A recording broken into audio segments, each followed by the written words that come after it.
Mesdames et messieurs, merci de votre confiance renouvelée en votre émission Outre-mer que vous aimez tant, le panel. Nous sommes en dehors de nos frontières sur l'application mobile Blue OTT international. Quand vous suivez l'ordre alphabétique, retrouvez la FM ainsi que les panels. Votre mission de partout, merci à nos téléspectateurs de part et d'autre. Merci pour les encouragements, l'interaction.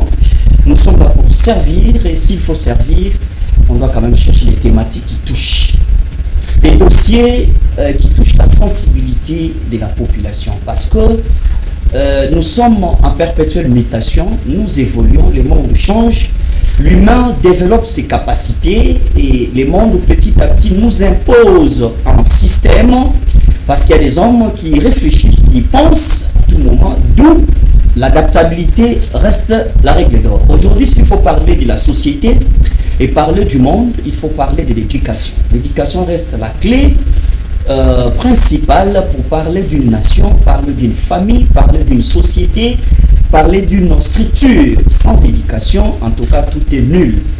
Nous voulons aujourd'hui, dans cette émission spéciale, réfléchir autour de la thématique qui touche à la famille. Nos familles aujourd'hui sont devenues petit à petit absentes de leurs propres responsabilités face à l'éducation des enfants, des jeunes, aujourd'hui qui constituent l'avenir de demain, tel qu'on le dit d'habitude. Mais qu'est-ce qui fait à ce qu'aujourd'hui, que le parent soit démissionnaire? Parce que le monde a tellement donné de la liberté que chaque enfant, chaque jeune peut avoir la possession d'une quelconque liberté de penser ce qu'il envisage pour l'avenir.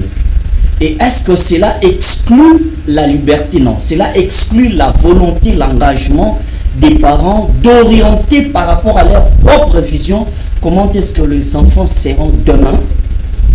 Est-ce que parce qu'on parle de la mondialisation aujourd'hui, on peut dire que la liberté devient un concept relatif où chacun a sa manière de voir le monde, alors que la société doit être constituée des valeurs que nous considérons aujourd'hui comme des éléments intrinsèques qui forment l'être humain dans son futur.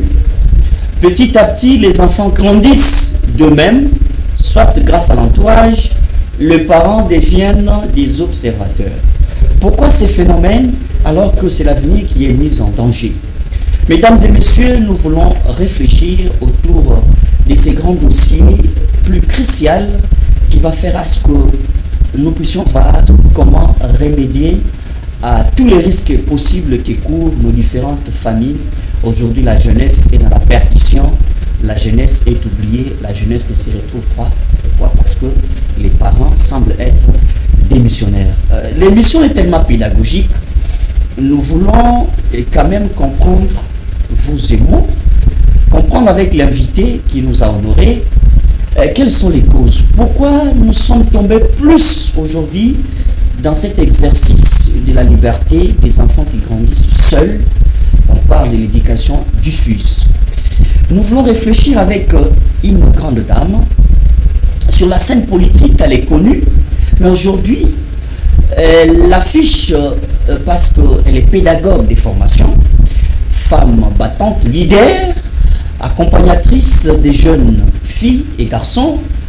Elle accompagne les filles dans divers domaines, notamment la formation professionnelle, pourquoi pas.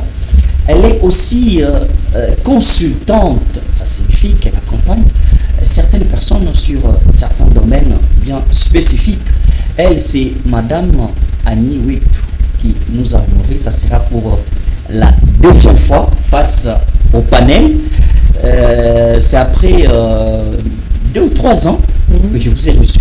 Madame, merci d'avoir répondu présente à notre invitation. C'est à moi de vous remercier, monsieur Jean-Mieux. C'est un grand plaisir pour moi d'être avec vous sur ces plateaux pour réfléchir ensemble sur ce thème qui fait couler l'encre et la salive. Un thème qui, quand on ne parle pas de ce thème, de ces derniers, la tautologie est permise parfois. En tout cas, demain, on ne parlera pas monde. Demain, on ne parlera pas famille. demain, on ne parlera pas progéniture. Très bien. Alors, je commence par présenter mes meilleurs vœux. Merci beaucoup. Je vous les réciproque. Merci aussi. Moi, je me dis que l'autre fois, on était sur une chaîne en place. Là, c'était parce que vous êtes aussi politique. Oui. Au-delà d'être humanitaire, pédagogue et consultante, tel que je l'ai dit dès l'entame de l'émission. Alors, madame, on commence par une question préliminaire. Pourquoi nous assistons aujourd'hui à ces phénomènes où nous parlons de la liberté? Petit à petit, les enfants se prennent en charge sur le plan éducatif. Les enfants ont cette liberté de grandir, bien sûr.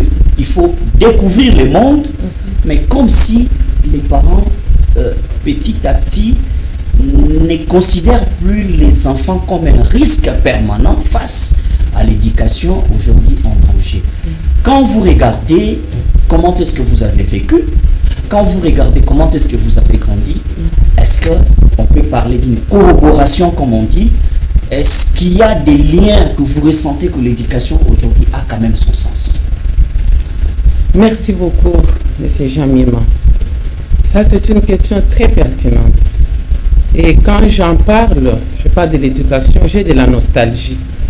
Je commence par établir la relation, comme vous venez de le dire tantôt, par rapport à la manière dont nous avons grandi et ce que nous voyons aujourd'hui. Je dirais d'emblée sans gants qu'aujourd'hui, le parent que nous sommes, nous avons démissionné à notre responsabilité d'éducateur. Parce qu'un bon parent, il doit être éducateur. Et un éducateur éduque plus par ce qu'il est, par ce qu'il fait, plutôt que par ce qu'il dit. Aujourd'hui, à cause de la misère, parce que les gens parlent de la misère, on ne peut pas rester à la maison, parce qu'on doit les vendre, on doit aller au travail. Mais au-delà de tout ce que nous faisons, nous devons faire de nos foyers, nous devons faire de nos enfants un centre d'intérêt. C'est-à-dire, dans ce que je fais, je sais qu'à telle heure, de telle heure à telle heure, je suis dans mes histoires, de telle heure à telle heure, je dois être chez moi pour m'assurer de l'éducation de mes enfants. Est-ce que les enfants étaient à l'école? Est-ce qu'ils ont mangé? Qu'est-ce qu'ils ont mangé? Ils ont fait les devoirs? C'est à ce point-là que j'ai compris, moi, je le répète sans gants, que nous, aujourd'hui, nous avons démissionné de nos responsabilités en tant qu'éducateurs. Alors, vous allez continuer, madame. Nous voulons savoir, est-ce que vous pouvez énumérer certaines causes? Parce que déjà, vous avez commencé par, peut-être c'était en passant, pour parler de la misère, mais la misère a existé depuis belle lurette. Avant même nos parents aussi. Voilà, la misère a existé. Mais aujourd'hui, on ne peut pas prendre ça comme un prétexte. Est-ce qu'il y a des causes qui ont fait à ce qu'aujourd'hui qu'on se retrouve là où on est? Oui, oui. Pourquoi j'ai fait allusion à la misère? Étant consultante, je reçois les gens, je reçois les cas. Parmi certains cas, certaines causes entre guillemets, vous voyez, l'homme ne travaille pas, c'est moi qui dois aller au marché, en vendant, je suis obligé de rentrer tard.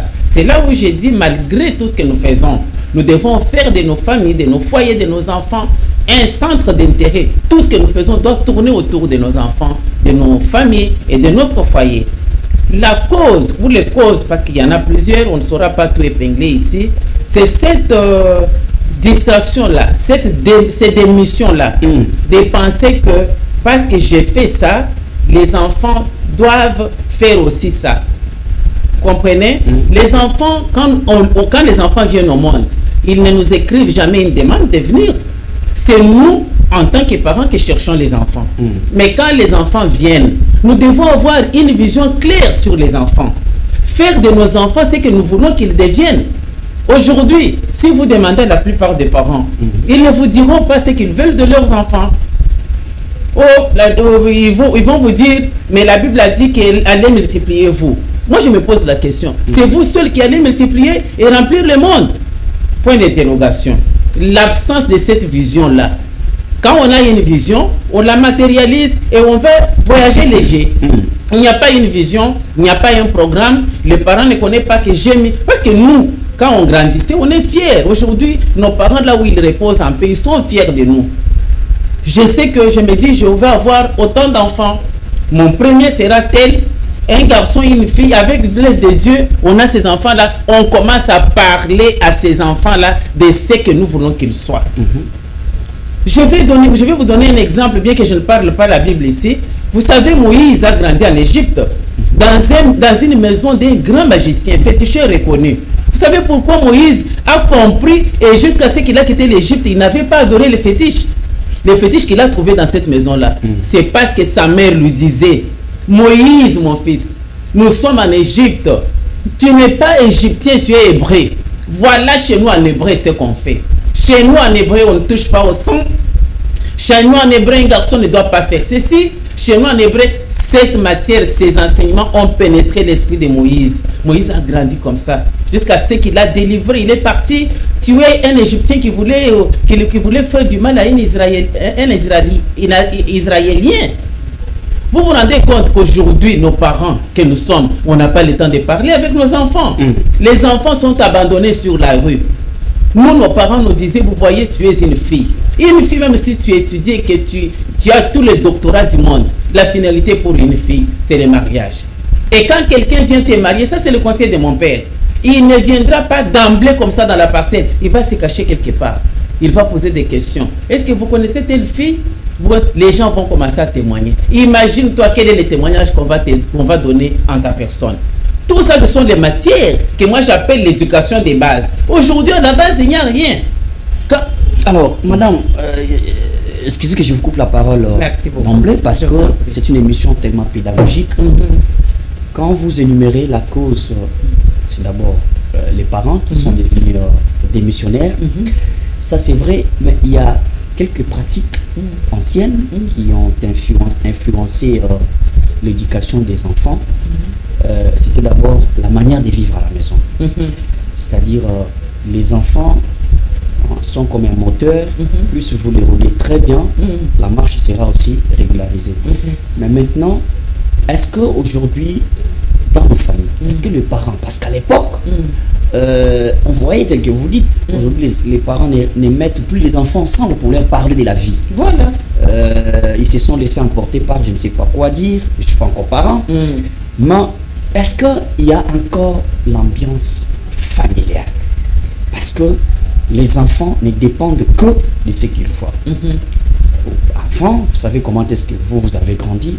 Est-ce qu'aujourd'hui, où sont parties ces pratiques, ces valeurs, où on voyait les parents d'abord discuter entre eux et parler entre eux, montrer aux enfants qu'ils témoignent d'une bonne éducation?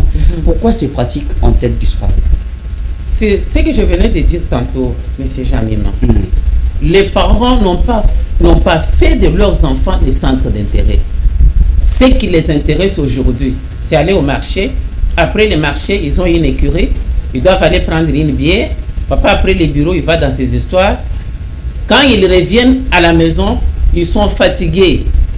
L'autre somnole, l'autre s'en va plutôt faire ses histoires. Les enfants sont abandonnés à eux-mêmes. Ou soit s'il n'est pas fatigué, il est dans son téléphone. Il parle, il n'a pas le temps de demander aux enfants: qu'est-ce que vous avez mangé, comment a été la journée? Ça ne se fait pas. C'est là où je parle des parents des missionnaires. Cette harmonie-là conjugale, cette harmonie-là du foyer, c'est ce qui va répercuter, ce qui fera des enfants des meilleurs enfants. Parce que tout ce que nous sommes, tout tel que nous sommes là, chacun représente, je l'ai toujours dit, l'éducation de sa famille. Quand quelqu'un passe, on dit: ah, c'est ainsi que vous voyez quand une femme se comporte mal au mariage, c'est comme ça que ta mère t'avait éduqué. La charge de l'éducation des enfants, qu'on ne se voile pas la face, c'est vraiment incarné sur la maman, sur la femme. Raison pour laquelle même Dieu au ciel, il dit: la femme sage bâtit sa maison et l'insensé la renverse de ses propres mains. Dieu pouvait dire: l'homme sage bâtit sa maison. Moi ici, je ne critique pas les hommes, je vénère les hommes. Les hommes, ce sont des messieurs capables que Dieu a mis à nos côtés pour aller chercher l'argent pour la survie de nos familles. Mais à un moment donné, il faut qu'il ait le temps de regarder. Parce que le demain de cet homme, le demain de cette femme, dépend de ses enfants ici. Vous attendez quoi pendant que vous ne voulez pas investir?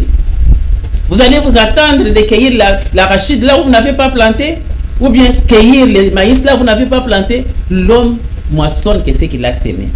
Les parents sont à la base, je ne les condamne pas, mais ça, ce sont des réalités. Étant consultante, je vous dis, papa, ce sont des réalités, des faits réels que je peux énumérer ici à partir de 7 heures ici jusqu'à demain matin. Alors, qu'est-ce qui crée cette différence?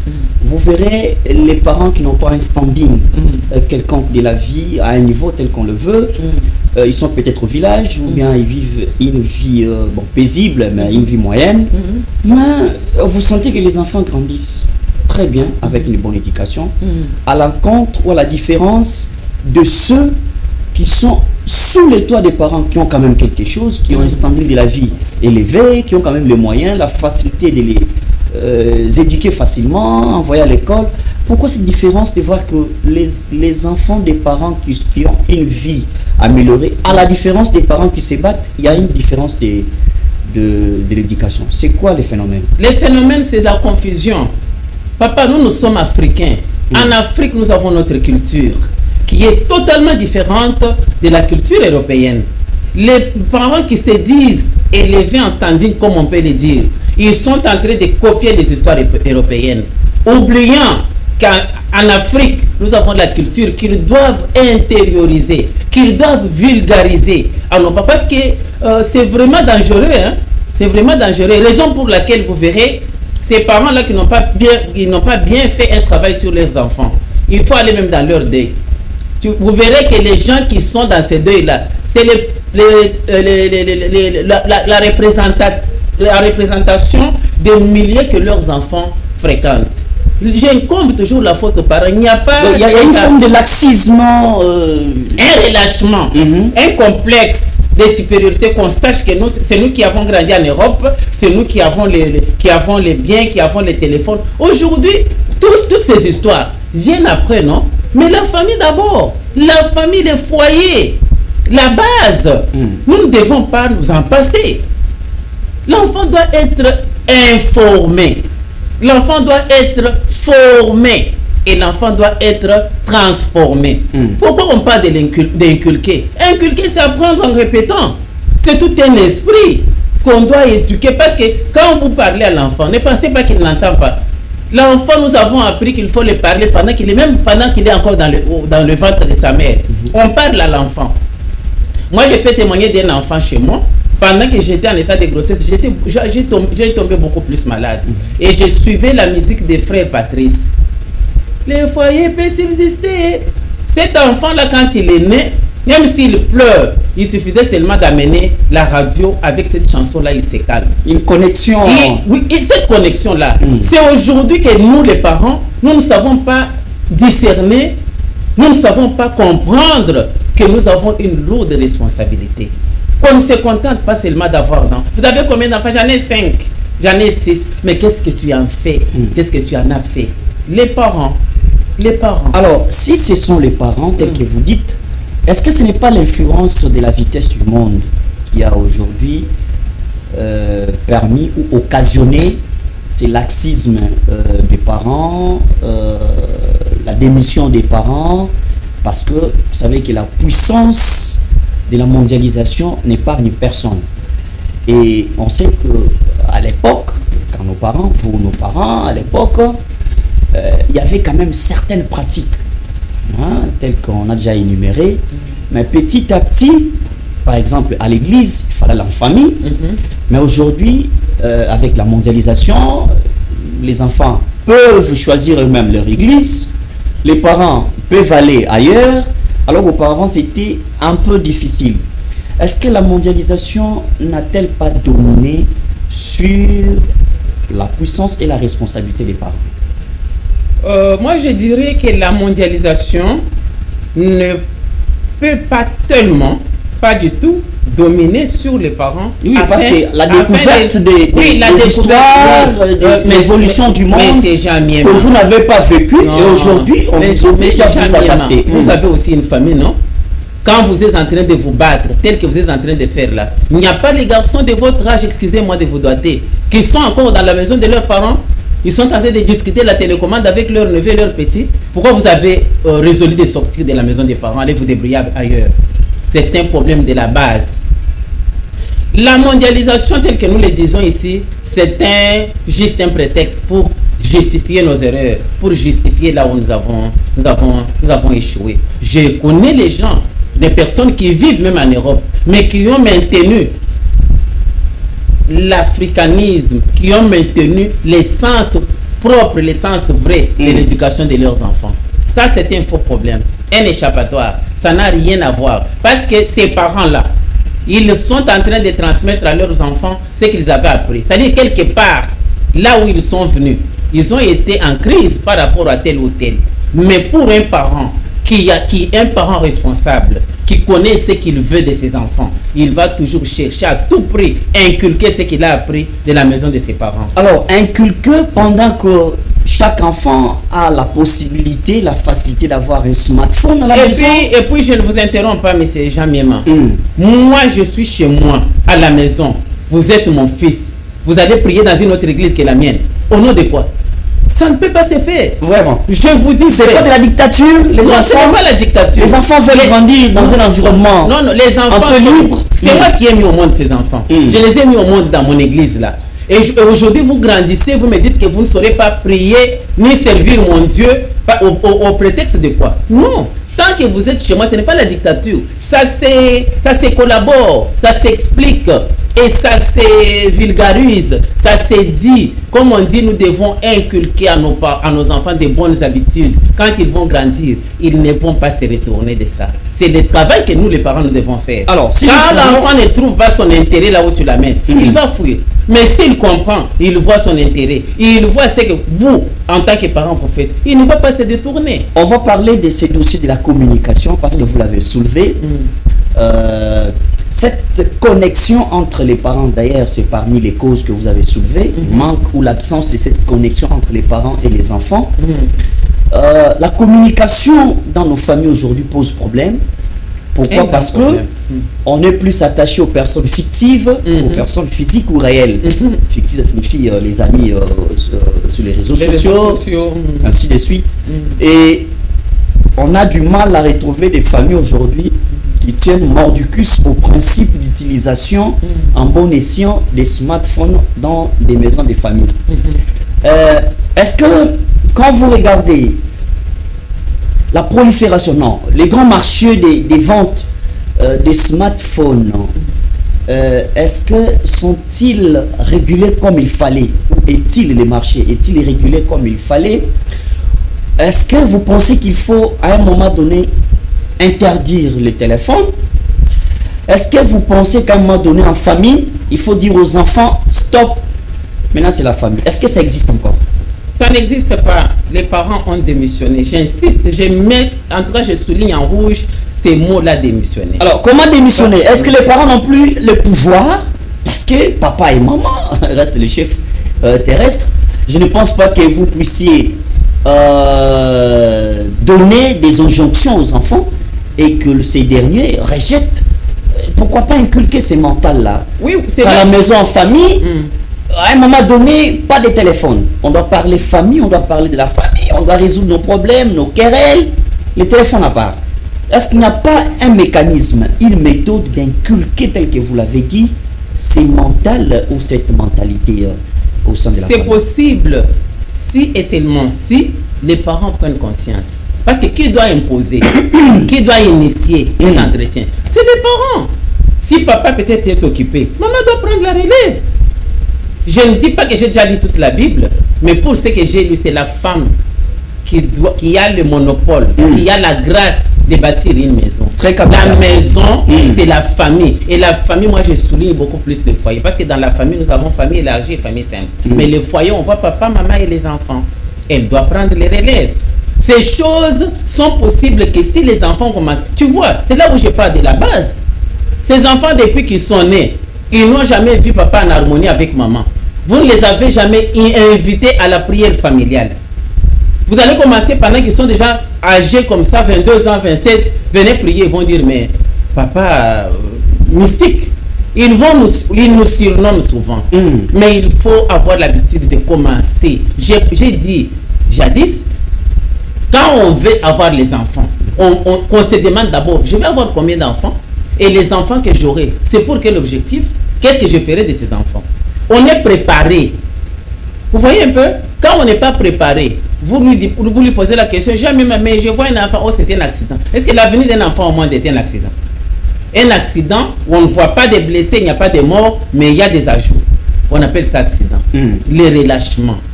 Les relâchements, c'est les parents qui doivent prendre. Chez moi, j'ai un programme.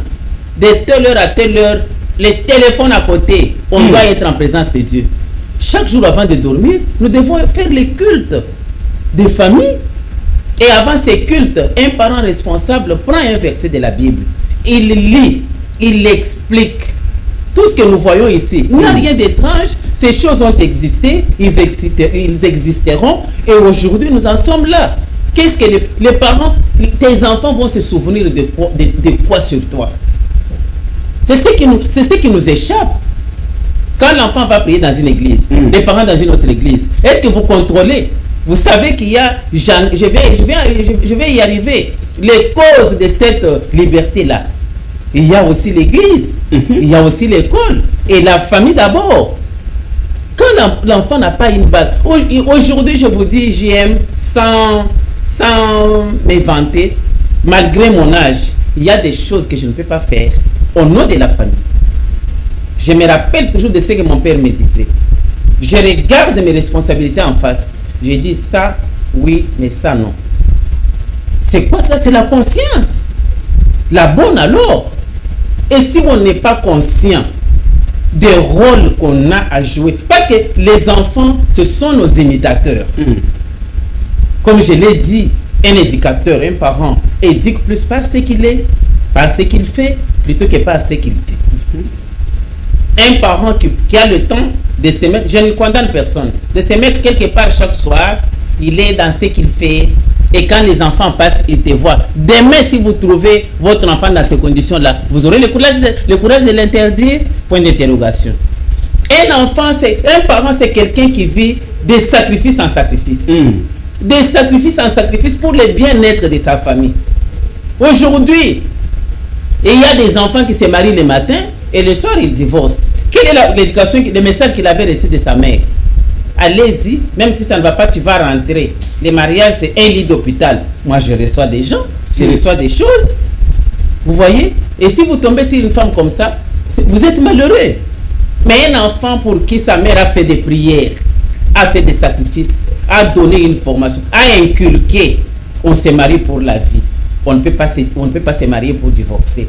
Cet enfant-là, quand il parle, quand il marche, il a ces enseignements-là de son père. Vous voyez mon âge, mais j'ai les enseignements de mon père dans mes oreilles. Alors, vous avez épinglé parmi les différentes causes, vous avez cité l'Église. Pourquoi vous voyez l'Église d'être aussi à la base des inventions aujourd'hui de nos valeurs intrinsèques, de l'éducation, de tout ce qui entrave le futur ou l'avenir des enfants? Pourquoi vous avez parlé de l'Église?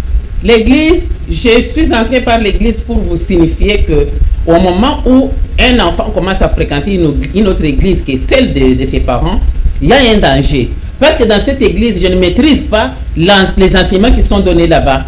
Dans cette église, je ne maîtrise pas leur doctrine. Il y a certaines doctrines qui encouragent les jeunes filles et les jeunes garçons à jouer au synthé. Il dit non, écoutez, David en avait plusieurs. Aujourd'hui, même si ça arrive, tu vas demander pardon. Mais il faut fréquenter une église qui parle de la sanctification. Comme chez moi, c'est la sanctification qui est prêchée. On sait qu'on ne peut pas voir la main de Dieu si on ne marche pas dans la sanctification. On peut opérer des miracles, on peut faire des choses, mais votre vie quand vous êtes seul, est-ce que Dieu vous agrée? Alors, cette situation de l'église, avec la prolifération des sectes, des églises, les uns ou les autres parleront des églisettes, l'église des réveils, où les églises naissent de partout. Comment remédier à ça? Parce que quand vous parlez de prédication, ça c'est permanent et c'est une possibilité parmi les causes qui freinent aujourd'hui l'harmonie, l'ambiance de nos familles. Pourquoi? Parce que déjà vous êtes 5, 5 églises à la maison, 5 doctrines dans la maison, 5 visions, 5 visions, 5 éducations. Alors, comment remédier à ça? Est-ce que là c'est la responsabilité de l'État ou c'est... Non. Vous proposez quoi? On va réduire le nombre des églises? Non. Réduire le nombre des églises, c'est pas un problème. D'abord, les parents, je reviens toujours sur les parents. Les parents doivent s'imposer. Imposer une discipline à la maison. Là où j'ai pris, c'est là où tu dois prier. À moins que je ne sois pas ta mère ou ton père. Mais là où j'ai pris, c'est là où tu dois prier. Ça ne se discute pas. Et de deux, le gouvernement a aussi une part de responsabilité. Dans la mesure où tout ce qui se passe à l'église doit être contrôlé et doit être surveillé et apprécié par le gouvernement. Pourquoi? Parce que vous verrez certaines choses, certaines pratiques qui se font à l'église, qui n'honorent pas Dieu, mais qui sont faites au nom des individus. Ça, c'est aussi évident. Le gouvernement n'a pas de responsabilité, mais les parents et la pierre principale, ce sont eux les acteurs majeurs de cette histoire qui peuvent s'élever un bon matin et mettre fin à cette hémorragie. Alors, vous avez parlé de la prière en famille. Parmi les élémentaires les plus efficaces pour permettre cette collaboration, cette harmonie. Il s'est fait que même dans des familles aujourd'hui, si vous faites une observation, les enfants connaissent plus que les parents. Les enfants se développent plus que les parents. Pourquoi? On dit que les parents, parmi les causes aussi, les parents sont restés bornés dans leur monde ancien, alors qu'aujourd'hui, avec l'évolution, il faudrait que les parents s'adaptent. Est-ce que ce n'est pas l'inadaptabilité de vous qui êtes parents par rapport au monde actuel qui cause la diversion ou les disharmonies entre vous, l'éducation et les enfants? Papa, je dirais ceci. Toutes les personnalités élevées, vous trouverez tous ces gens-là. Leurs sources, leurs parents n'ont pas leur niveau. Les parents sont toujours moins instruits, mais ils ont fait ce que je suis en train de dire, de pousser leurs enfants à aller plus loin. Et en aucun cas, moi je n'admettrai jamais qu'un enfant parle de cette manière pour dire mes parents sont restés à bas, nous nous sommes élevés. Ça c'est en quelque sorte... Non, quand je parle que les enfants, c'est par rapport à la vitesse et à l'adaptabilité. Les enfants aujourd'hui sont plus en connexion avec les mondes, l'évolution, la mondialisation. Je comprends. Et que les parents, dans leur mentalité archaïque, si on peut le dire ainsi, n'arrivent pas maintenant à s'imposer parce que ça les échappe. Non, ne pas arriver à s'imposer, ça c'est, en tout cas c'est de la lâcheté. Ne pas arriver à s'imposer, c'est trop grave. Quel que soit tout ce que tu peux devenir, moi je vous vois. Quand je dis ça, ce n'est pas pour vous flatter. Tout ce que vous faites ici, ce que vos parents l'ont fait. Aujourd'hui, vous allez les manquer du respect parce qu'ils ne peuvent pas faire ce que vous faites. C'est-à-dire, quelque part là, il faut être reconnaissant. Cet enfant-là, on ne lui a pas dit que le parent s'est induit sur terre. En tout cas, il doit être honoré. Nous devons sortir dans cette logique. Pendant que les parents sont en vie, vous ne savez pas les respecter, vous ne savez pas l'honorer. Quand il meurt, vous allez chercher les uniformes, vous faites les discours. Ça, c'est de l'hypocrisie.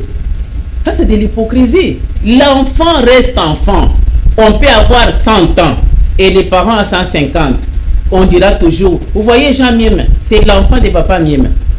C'est l'enfant de maman Madou.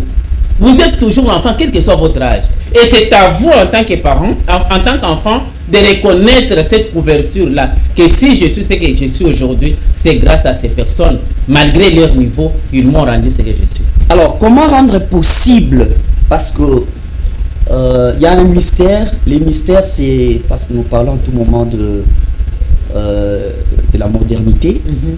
C'est un grand mystère aujourd'hui qui fait à ce que les enfants développent.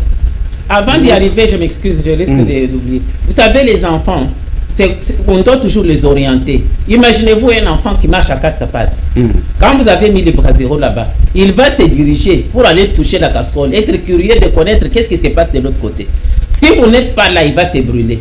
De même avec ces enfants-là, ils ont des androïdes entre leurs mains, mais il faut qu'ils soient informés sur ce qui se passe sur les réseaux sociaux. Combien de choses nous découvrons, nous déplorons sur les réseaux sociaux. Parce que les enfants se sont lancés sans être informé, sans être avisé. Quand la prudence fait défaut, le peuple tombe. C'est à nous les parents d'informer. Et puis, selon les principes, selon l'éducation, l'enfant ne doit pas avoir le téléphone pendant qu'il est encore mineur. Ça, même chez moi, je n'ai pas acheté de téléphone à mes enfants pendant qu'ils étaient mineurs.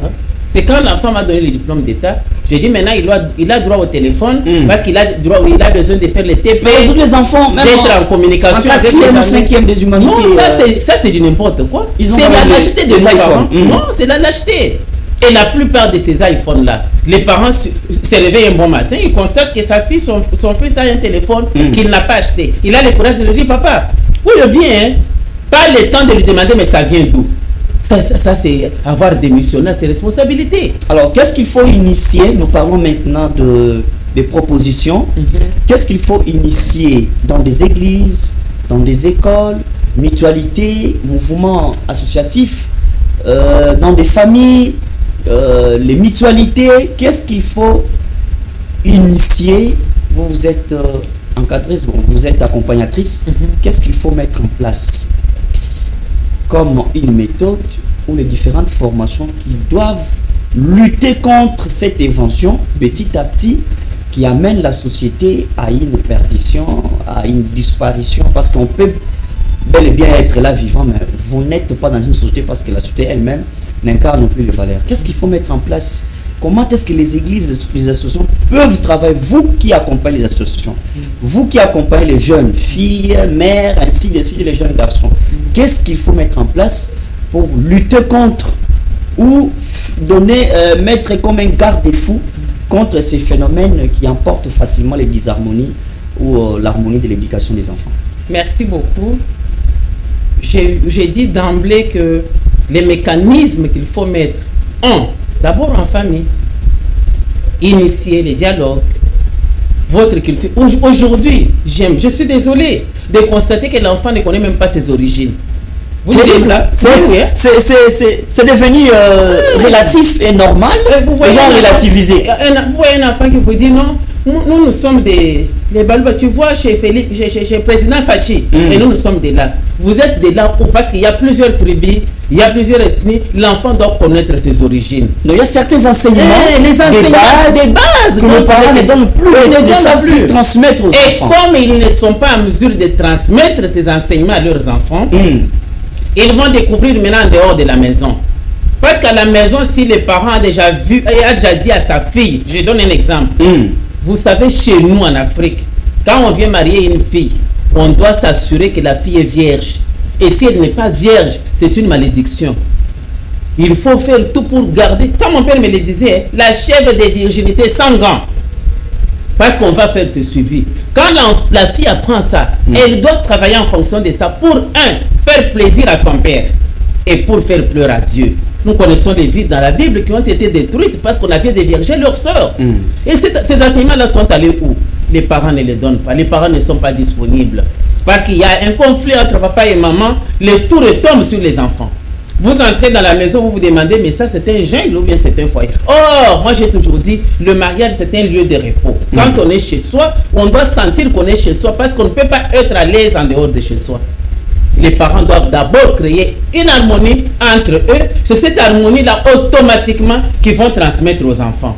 Les enfants qui grandissent dans une harmonie comme ça, papa et maman, une complicité, ça fait du bien. Vous n'allez pas fournir beaucoup d'efforts. Un dialogue permanent sur les principes de notre coutume, sur les principes de l'africanisme en tant qu'Africain. Ces choses-là manquent beaucoup.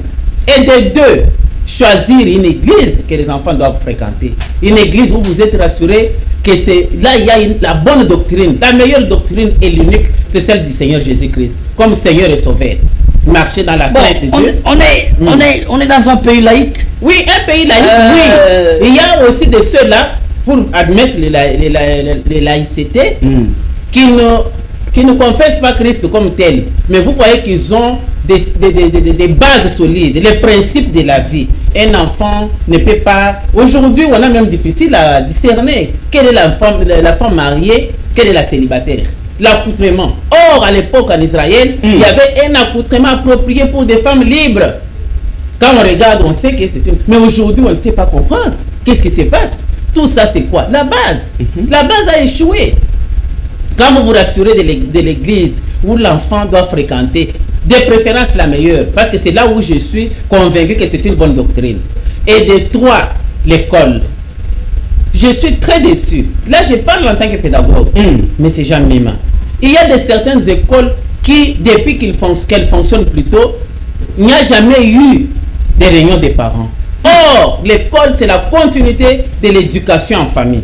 Le parent ou l'éducateur doit se rassurer de la manière dont l'enfant se comporte à la maison pour pouvoir l'aider à l'école et être en collaboration avec les parents pour pouvoir donner à l'enfant une bonne éducation. Si on ne sait pas faire le choix d'une bonne école pour ses enfants, c'est vraiment malheureux. Ou on n'aime pas les enfants, ou on est là seulement pour nous faire souffrir. Comme aujourd'hui, nous avons beaucoup de délinquants. On ne les condamne pas. Ils ont reçu cette éducation de la maison. Non, mais quand vous parlez de l'école, moi je vais un peu prendre la part des écoles. Je n'ai pas encore terminé. Excusez-moi que je termine. Parce qu'aujourd'hui, vous avez vu, il y a des choses qui se font à l'école. Récemment, vous vous êtes mieux placé. Qu'il y a un garçon de 15 ans qui a poignardé au nom de l'amour. Nous, quand on grandissait, 14 ans, vous avez horreur de toucher qu'un garçon, quand il t'appelle, tu pars vite l'accuser chez maman. Aujourd'hui, est-ce que vous avez déjà entendu, même de loin ou de près, qu'une fille est venue accuser un garçon qui l'avait dérangé sur la rue? Elles ont anticipé là. Elles anticipent là. Oui. Vous voyez, aujourd'hui, j'ai horreur de le dire en tant que femme parce que je sais que c'est l'homme qui demande la main de la femme. Aujourd'hui, c'est le contraire. C'est la femme qui va demander la main de l'homme. Alors, où va le monde? Alors, si je ne vais pas dédouaner les écoles, parce qu'aujourd'hui, il y a des écoles publiques, privées, ainsi de suite, qui naissent, ils ont les arrêtés facilement du ministère. Mais pourquoi condamner les écoles alors que les écoles qui prétendent former bien les enfants sont plus chères que les parents qui n'ont rien, qui trouvent la possibilité d'aller là où c'est facile, bien que nous parlons de la gratuité de l'enseignement sûr, mais déjà une école réputée, bien qu'elle soit gratuite, vous savez les conditions. Je n'attaque pas les écoles, je parle en tant que pédagogue, parce que l'émission est pédagogique. Quelles que soient les conditions, quelle que soit la gratuité, moi j'ai toujours dit, les jours où le Seigneur me fera grâce, ce n'est pas n'importe qui peut être un enseignant. Un enseignant est plus qu'un pasteur. Un enseignant est plus qu'un pasteur qui prêche dans une église. Quel est cet enseignant-là qui peut accepter? Parce que nous sommes un modèle pour les enfants. Moi, je me rappelle, quand j'ai touché encore la craie, il y a eu des parents qui sont venus uniquement sur demande de leurs enfants. Venez voir Madame Annie. Notre Madame fait ceci. Maman, toi, tu ne fais pas ça. Je continue à être un matériel didactique pour plusieurs. Est-ce que ces enseignants-là, aujourd'hui, font cet effort? C'est un enseignant qui fait les jeux de main avec les grandes filles et les enfants ont pris plaisir parce qu'ils n'ont pas été instruits, surtout je parle des filles à la maison, que tu dois faire attention. Quand un enseignant te touche, tu dois dénoncer, ainsi de suite. Elle prend plaisir de faire le... Moi, il m'arrive des fois que je n'arrive pas à fixer longtemps les hommes dans les yeux. Mais aujourd'hui, tu verras les jeunes filles qui te regardent en faisant le beau yeux. Elle a plaisir dans ça. Alors, elle a plaisir dans ça. Donc, il y a un désordre dans les recrutements. Pas seulement dans les recrutements. Les enseignants. Le ministère de l'Éducation, aujourd'hui, je suis très contente parce que ce n'est plus de l'enseignement, c'est de l'éducation et de la nouvelle citoyenneté. Doit réguler beaucoup de choses. Moi, j'avais écrit pour voir le ministre parce qu'il y a beaucoup de choses. Moi, je suis arrivé dans une école où étudiait ma fille. J'ai fait taire le nom. J'entre dans cette école-là, je trouve beaucoup de bruit. Moi, je suis allergique au bruit, parce qu'une école, c'est un lieu d'éducation. Et on ne peut pas éduquer dans le bruit. Je m'approche auprès de ces directeurs de discipline. Je dis, mais monsieur, qu'est-ce qui se passe? Beaucoup de bruit comme ça, comme si nous étions au marché. Et madame, il ne savait pas encore à qui il avait affaire. Madame, c'est la gratuité, non? Moi, j'ai dit, ah bon? La gratuité, tu veux dire quoi? C'est-à-dire, toi, tu es du genre de ces parents-là qui peut accepter que sa fille soit couchée par son voisin qui a une voiture, parce que toi, tu n'as pas de voiture. Je suis allé directement au bureau pour m'entretenir avec les préfets qui me connaissaient bien, qui connaissaient bien ma casaque. J'étais contente que ces messieurs aient été suspendus. Vraiment. Parce que ça, on nous donne que ce qu'on a, non? Quelles que soient les conditions, ne peuvent pas changer l'éthique. Les conditions ne peuvent pas détourner l'éducation. Les conditions ne peuvent pas nous amener là où on ne veut pas. Mais sinon, tout le monde devrait être dans la rue. Tout le monde devrait être dans la rue. Je donne l'exemple des gens même que vous êtes. Combien de combats vous avez reçus dans ce que vous faites? Est-ce que vous avez relâché? Vous n'avez pas relâché. Parce que vous avez une vision. Vous savez là où vous voulez arriver. Tant que vous n'êtes pas encore arrivé là-bas, vous n'allez pas relâcher. De même avec les parents. Les parents doivent avoir une vision sur les enfants et faire les choix de ce qu'ils doivent faire et ce qu'ils ne doivent pas faire. Les enfants n'ont pas le droit de nous imposer. Les enfants ne peuvent pas. Tant qu'ils vivent chez moi, en tout cas, je donnerai ma main à vous payer. Personne ne la vous paiera. Ce n'est pas de la dictature? C'est pas la dictature. Oui, quelque part là, la dictature est permise. À un moment donné, en famille, on s'est posé des questions. Est-ce que c'est réellement notre papa? Est-ce que c'est réellement notre maman? C'est maintenant. Alors c'est pour votre bien. Oui, c'est maintenant qu'on a compris qu'ils avaient raison. Aujourd'hui, on fait la fierté quand on dit la fille de tête. Oh, elle est comme son père. Alors, Madame Annie Wetou, vous êtes fondatrice d'une structure, vous êtes consultante, vous êtes pédagogue de formation, ainsi que cadre politique, ainsi de suite. Votre parcours est tellement élogié qu'on ne saura pas tout finir. Alors, vous allez faire des propositions parce que la régie nous fait déjà signe. Cette émission reste pédagogique, ça signifie qu'il y a une suite, il y a une continuité de l'émission. On va aborder à beaucoup de matières s'il faut parler du soubassement, la fondation, le socle pour élever la famille qui n'a plus son sens, la famille qui a perdu des boussoles, la famille qui n'a plus le sens, même si je peux les répéter ainsi.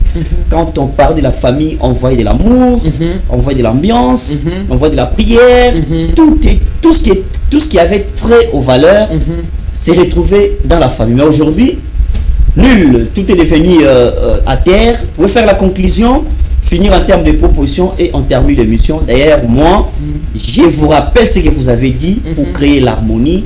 On doit revenir à des communications familiales. La prière en famille, vous pouvez ajouter, vous faites une conclusion, termine l'émission. La prière en famille et puis faire les choix des amis. Nous, les parents, ont fait les choix des amis avec qui on devrait même fréquenter. Très, très important. Vous voyez un ami, parce qu'on avait les véhicules qui allaient nous déposer à l'école, on vient nous déposer, tu vois, dans ces conditions-là, les gens pouvaient s'approcher. Papa vous dit carrément, ma fille, je ne veux pas voir telle fille à tes côtés. Et j'avais le courage, j'étais très fier de lui dire, papa a dit qu'il ne veut pas te voir à mes côtés. Ça ne pouvait pas me gêner. Mais aujourd'hui, les enfants s'imposent. Maman, les parents doivent faire, au-delà de tout ce qu'ils peuvent faire, prière en famille, dialogue, ils doivent aussi ouvrir l'œil sur le monde dans lequel leurs enfants fréquentent. Parce que les mauvaises compagnies corrompent les mœurs. Hein. Comme on dit dans la Bible, la foi vient de ce que l'on entend. Plus qu'on s'entretient de quelque chose, plus grande est l'importance qu'elle revêt. Il ne faut pas permettre à l'enfant d'écouter n'importe qui, de fréquenter n'importe qui. Ça aussi, c'est un danger. Très bien. D'autres propositions par rapport à l'Église, que l'État s'assure de ce qui se passe dans les églises. Les parents, l'État doit s'assurer de ce qui se passe dans les églises. Nous avons vu sous d'autres cieux, il y a des personnes qui fréquentent les églises pour s'assurer. Vous trouverez que à l'église, les histoires, la jeunesse, j'ai toujours dit la jeunesse, c'est mon champ de bataille. La jeunesse ou rien. Mais qu'est-ce qu'on communique à la jeunesse? Étant nous-mêmes éducateurs. Très bien. Des trois, il doit vraiment ouvrir l'œil sur les gouvernements doivent ouvrir l'œil sur l'éducation, les écoles. Les écoles, il y a, même quand nous disons la gratuité et autres, mais il y a les documents officiels qui dirigent l'école, les codes. Il y a les documents qui doivent être respectés à la loupe. Les éducateurs ou les promoteurs, les gens qui dirigent les écoles ne veulent pas respecter. Comment vous pouvez comprendre qu'une école fonctionne aucune fois à réunion des parents tenus? Comment vous collaborez? Ce qui les intéresse, c'est de l'argent. Et quand les promoteurs viennent le matin, ils commencent à insulter, à gueuler sur les parents comme s'ils avaient affaire à ses enfants. Non. Très bien. Non. Très bien, madame. Est-ce que vous avez encore un autre mot? Parce qu'on a fini l'émission. Non, je voulais juste vous dire merci pour cet honneur que vous m'avez fait en m'invitant sur ces plateaux. Et je vous dis que je suis là pour accompagner la vision. Parce que si on ne parle pas ainsi, il n'y aura pas d'aurore. Très bien. Merci beaucoup, madame Annie Wetou. Vous êtes pédagogue de formation, présidente d'une fondation. Vous êtes aussi consultante dans divers domaines, notamment en ce qui concerne l'évolution ou l'harmonie de la famille. Merci d'avoir été la nôtre en ces jours. Alors, nous disons un grand merci. Ça n'est fini, mesdames et messieurs. Là, nous avions parlé et décortiqué sur les retours de l'harmonie en famille. L'éducation des bases doit rester la priorité de tous les parents. Veuillez sûr, d'après les argumentaires avancés par l'invité du jour, soyez sûr de la fréquentation des églises des enfants, les amis, communication en famille, consulter, surtout savoir consulter ceux qui maîtrisent la matière ou les domaines en matière de famille. Merci à vous tous de nous avoir suivis.